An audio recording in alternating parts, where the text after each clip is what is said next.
ఇవి పోహా అటుకులు. పోహా అటుకుల్ని ఒక 2 టైమ్స్ వాటర్లో క్లీన్ చేసేసి నీళ్ళు వార్చేసి ఇలా ఉంచేసాను అనమాట. అయితే ఇప్పుడు దీన్ని ఉండలుగా ఉన్న వాటిని విడిచేస్తున్నాను. ఇంకో పక్క అందులో వేయడానికని పల్లీలు వేయించుతున్నాను. ఇందులో నేను 3 టేబుల్ స్పూన్స్ ఆయిల్ వేసాను. మీరైతే 4 టేబుల్ స్పూన్స్ ఆయిల్ వేయండి. పల్లీలు వేగిపోయే కొంచెం జీలకర్ర, ఆ తర్వాత ఒక మీడియం సైజ్ ఉల్లిపాయ,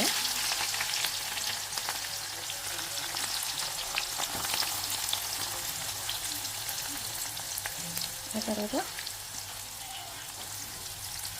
పచ్చిమిరపకాయలు. ఇది మీకు కారం మీరు తినే విధంగా వేసుకోండి.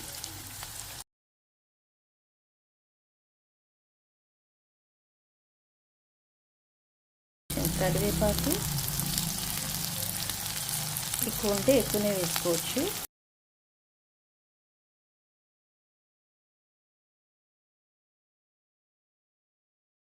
ఒక పెద్ద సైజ్ టొమాటో కట్ చేసి వేస్తాను.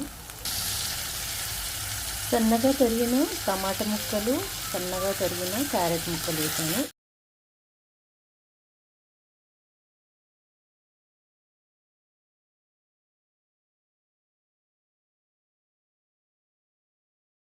ఒక హాఫ్ స్పూన్ పసుపు, ఒక ఫుల్ స్పూన్ ఉప్పు వేసి బాగా కలపండి.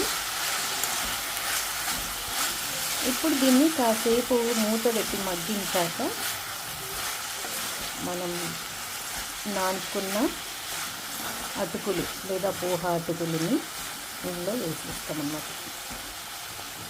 ఇంకేం లేదు, అన్ని ఇంగ్రీడియంట్స్ వచ్చేసాయి. దీంట్లో కాస్త దించే ముందు కొత్తిమీర చల్లుకుంటే సరిపోతుంది.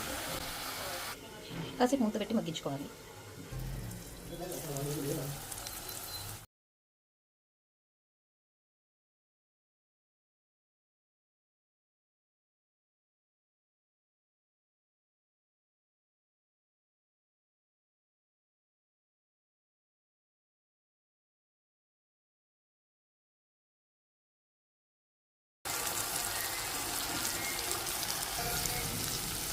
ఇది రెడీ అయిపోయింది. దీంట్లో పోహా అటుకులు నానబోసుకొని వేసేసేయాలి.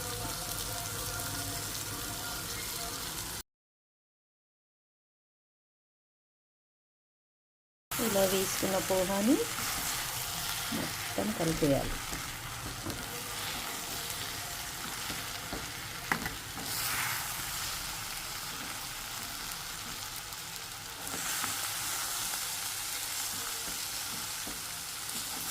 పోహా అటుకులు విడిగా దొరుకుతాయి. మనం నార్మల్గా చుడువా అటుకులు తీసుకొని చేస్తే మాత్రం అస్సలు కుదరదు. దీని పోహా అటుకులే తీసుకోవాలి. కొంచెం అందంగా ఉంటాయి. పోహా అటుకులు అంటే మార్కెట్లో ఇచ్చేస్తారు. సో ఇలా మొత్తం ఆయిల్ అంతా అన్నింటికి కోట్ అయ్యేలాగా బాగా కలుపుకోవాలి.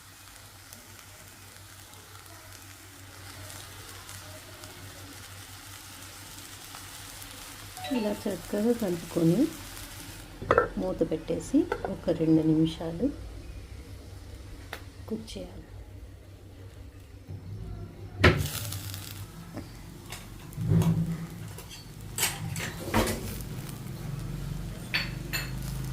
కొత్తిమీర చల్లేసి నిమ్మకాయ రసం పిండేసుకొని సర్వ్ చేసుకోవాలి.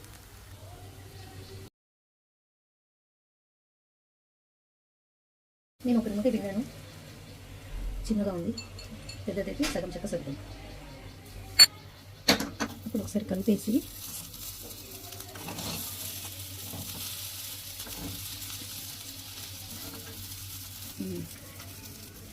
చేయాలి. మొత్తం పల్లీలు కనిపిస్తుంటాయి.